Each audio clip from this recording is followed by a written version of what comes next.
Hi, this is Charles Roplet, AAII Journal Editor, speaking to you about the new stimulus bill passed by the Senate last night.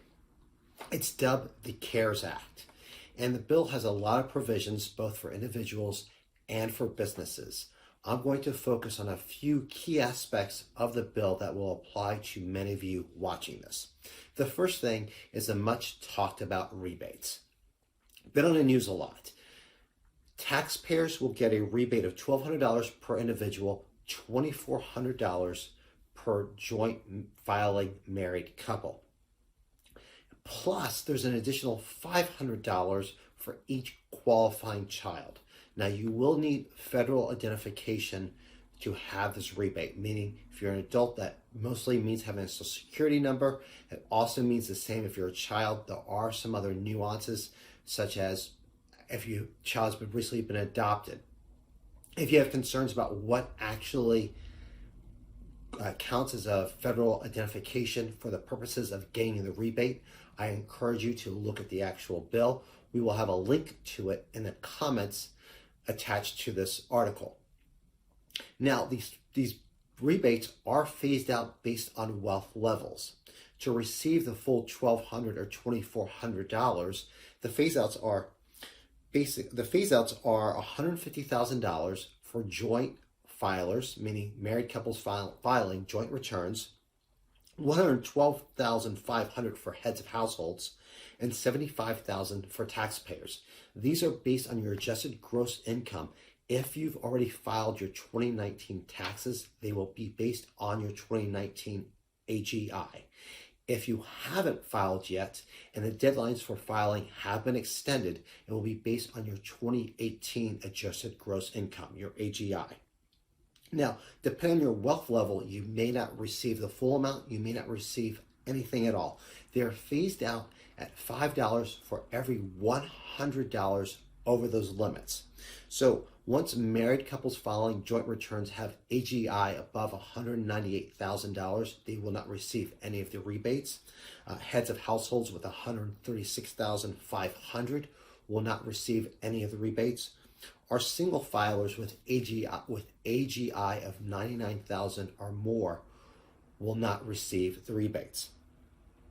Now, you should get your rebate quickly if you've already given the IRS your bank information for doing direct deposit. I assume it will apply the same way if you're paying your taxes electronically directly from your checking account. If you've historically received paper checks in the mail from the IRS and you've always paid your taxes with paper checks, your delay could be longer. I've seen some tax experts say 2 to 3 months. I am not going to forecast what the time period is. All I'll say is that the Treasury Department is required by the legislation to issue these refunds within 15 days of the legislation being signed into law, but that doesn't mean checks will be printed that quickly, so keep that in mind.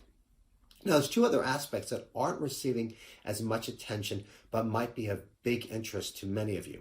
The first applies to retirement plan withdrawals, and there's two things here. First of all, if you need to take a coronavirus distribution and you're under the age of 59 and a half, you can take these without incurring the 10% early penalty on withdrawals. And what defines a coronavirus distribution? Well, the bill specifies some very specific things. You have to be diagnosed with the coronavirus, you have to be caring for a spouse or dependent who is diagnosed, or you are quarantined, furloughed, laid off, or have reduced working hours because of the coronavirus pandemic. So if you qualify for one of those things, you can take this coronavirus distribution, and it's up to $100,000. If you take it, you have 3 years to repay it. Alternatively, if you're unable to repay it, you can prorate the tax impact of that distribution over a period of 3 years. Now, it's important to understand what the tax law is on distributions. If you're under the age of 59 and a half and you take out a distribution, with the exception of certain rules, you will likely be assessed a 10% early withdrawal penalty. This new legislation waives that penalty, but it still counts as a taxable withdrawal. So say you contributed to a 401k plan or a traditional IRA. You contributed with pre-tax dollars. When you withdraw those funds, those count towards your adjusted gross income. They're taxable dollars, so you will have to pay taxes on them. You just won't have to pay the earned penalty, and you won't have to pay the tax bill that you would be assessed on that amount. Say you're in a 22% tax bracket and you withdraw $50,000. That 22% of that $50,000, you will be able to spread that out over a period of 3 years. Now, the other big thing that affects those of you who are retired, required minimum distributions are waived for the remainder of 2020. That means if you're age 70 and a half or older, and you're taking the RMDs, are required to take minimum distributions from your IRAs for your 401ks, those are waived for the rest of the year. There's no income requirement on this. But before I would plan on not having to take the RMD, I would wait for the IRS to give guidance and perhaps speak to your tax professional.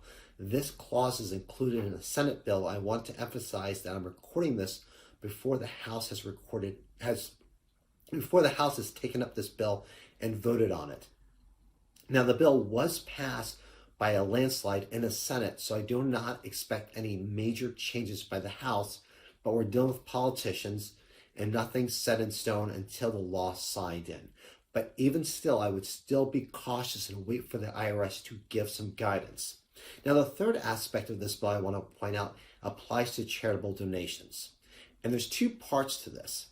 The first is a new rule for deducting charitable donations. For 2020, anybody can deduct up to $300 of charitable donations made this year.